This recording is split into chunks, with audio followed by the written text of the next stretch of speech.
Ja, ek is op 'n plaas gebore en my hele lewe daar groot geraak met 'n skaapboerdery. Ek het hier groot geword, so ken jy redelik baie van die mense. Daar is sekere boerdery wat ek al met die derde geslag al besigheid doen.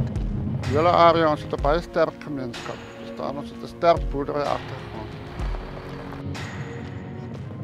Dit is my lekker om met die boere te werk, is lekker om in hierdie mooi area te werk buite elke dag.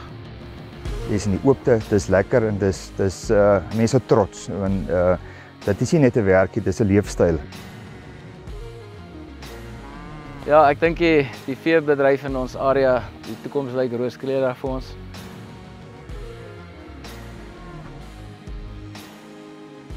Alles gaan oor goeie verhoudinge en eerlik wees en soos hulle sê reguit skiet. Daar is nie kinkels in draaie nie. Ek dink vertroue, eerlikheid en respek vir al ons in die landboubedryf is ongelooflik belangrik.